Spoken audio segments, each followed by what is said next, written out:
The most interesting thing? That's really hard.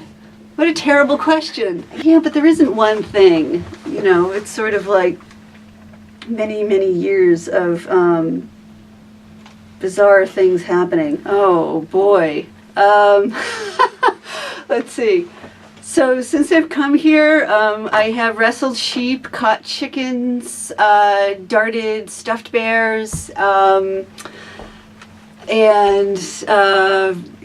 driven many hours on buses with students, and got lost finding rehab centers, and done all kinds of things. Everything the students are doing, we're kind of doing right along with them. So we sort of have those same adventures. So when you teach in a field like this, you tend to get a lot of questions that people aren't quite sure who else to ask. So I have had students show up with turtles that had been run over in the road that they'd managed to get into a fast food hamburger container and show up at my office and hand me a turtle with a broken shell. So you get a lot of questions, and people tend to look at you as a resource, and usually the best thing that I can do is send them to the correct expert to take care of that. So in that case it was Avian Haven, who we took the turtle over to, as they're very good at fixing broken turtle shells.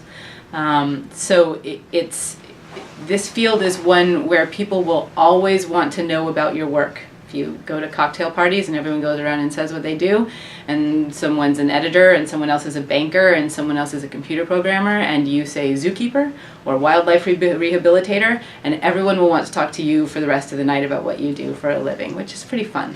Well, you know, I mean, I guess probably the most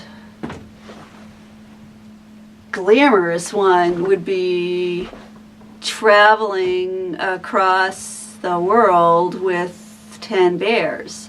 So I did, back in 2000, before I came to this job, I ran the species survival plan for sun bears, and part of what we wanted to do for that program was to augment the captive population by bringing in some founder animals from a rescue center in Borneo. And so that involved, with a team of other zoo professionals, traveling across the world with 10 bears. And that was actually pretty challenging, because we started off in a really small village, and we had to truck the bears through the mountains at night, each of them in their individual crates, and then we had to take them to different planes and communicate with people that we didn't speak the same language with. So we're showing pictures of sun bears, going, have you seen these guys? Where are they? Or, you know, they're on the tarmac somewhere.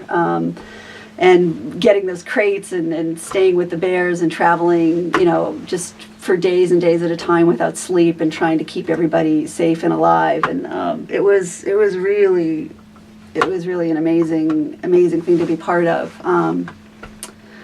So you never really know what you're going to wind up doing in animal care. I think that's kind of the moral of the story. I certainly didn't set out to travel across the world with a pallet full of bears, but you know, that's the kind of thing that happens.